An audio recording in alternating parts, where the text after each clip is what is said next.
Receba nossos vídeos pelo WhatsApp, link do grupo fechado na descrição.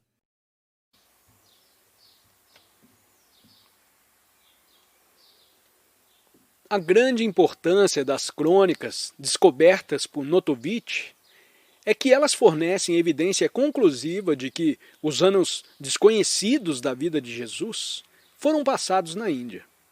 Mas elas também trazem consigo, como seria de esperar, o caráter peculiar de seus autores. Os documentos originais supostamente foram escritos em grafia Pali, poucos anos depois da morte de Jesus. Esse era o idioma dos budistas daquela época.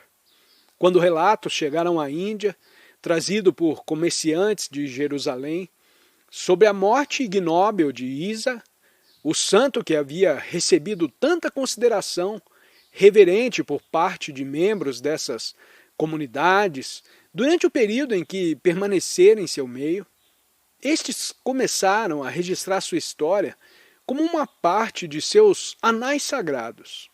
A perspectiva budista é naturalmente bastante clara em seus relatos.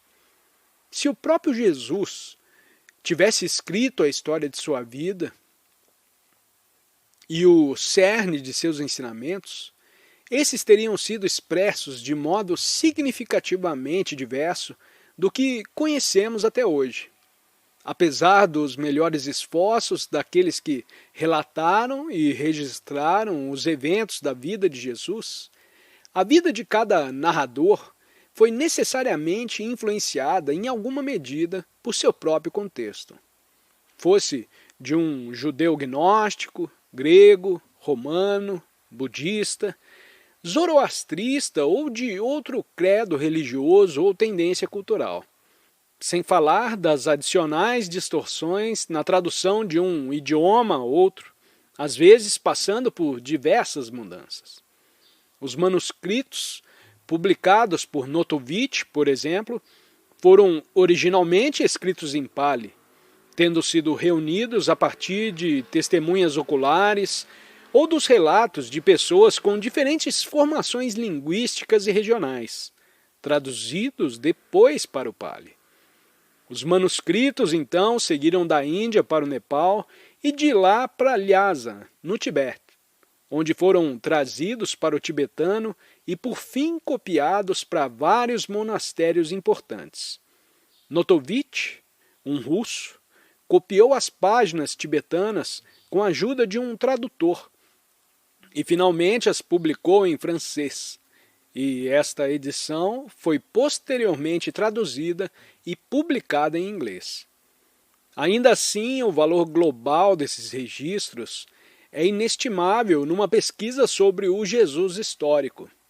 Há dois modos de conhecer um avatar. Primeiro, vislumbrando sua essência que brilha através de uma miscelânea de fatos, lendas, distorções inocentes ou propositais, e por um exame cuidadoso, distinguindo o que é significativo e o que é irrelevante. Assim como uma pessoa é reconhecida pelo que ela é e não por seu vestuário. E segundo, conhecendo diretamente um mestre por meio da comunhão divina e intuitiva com essa alma. Assim como muitos conheceram Jesus Cristo ao longo dos séculos. Tal como São Francisco de Assis, a quem Jesus aparecia todas as noites em carne e osso. Santa Teresa d'Ávila e muitos outros da religião cristã.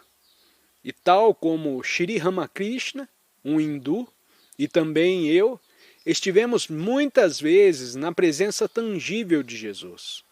Jamais teria eu assumido a tarefa de escrever esse livro sem a certeza do conhecimento pessoal desse Cristo.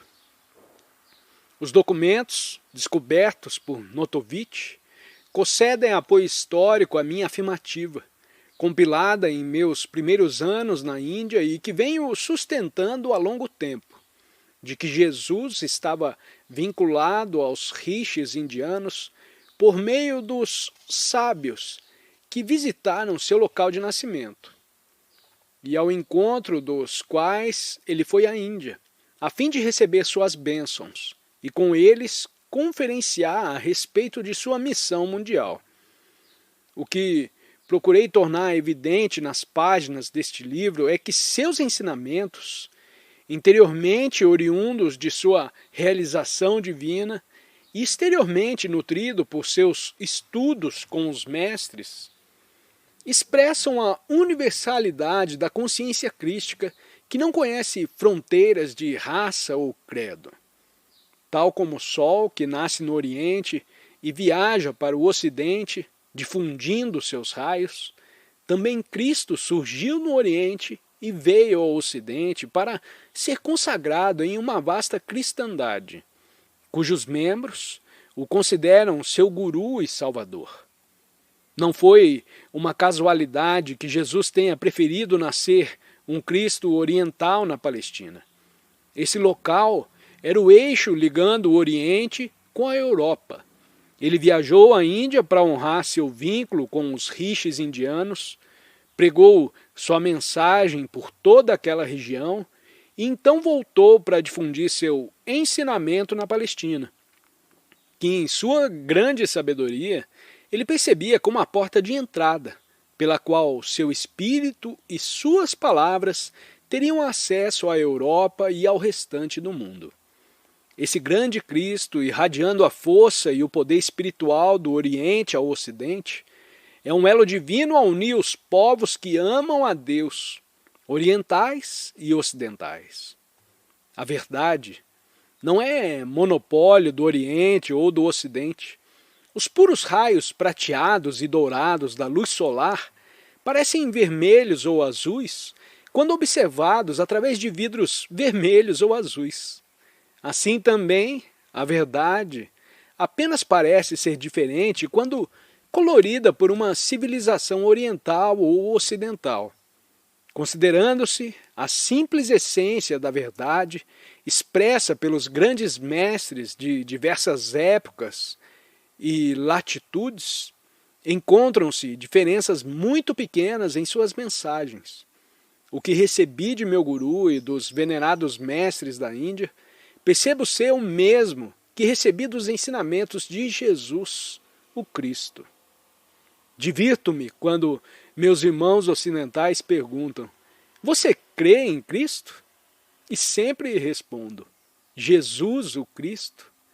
Jesus, o divino Filho do homem, em quem estava manifestada a consciência crística, o Filho de Deus.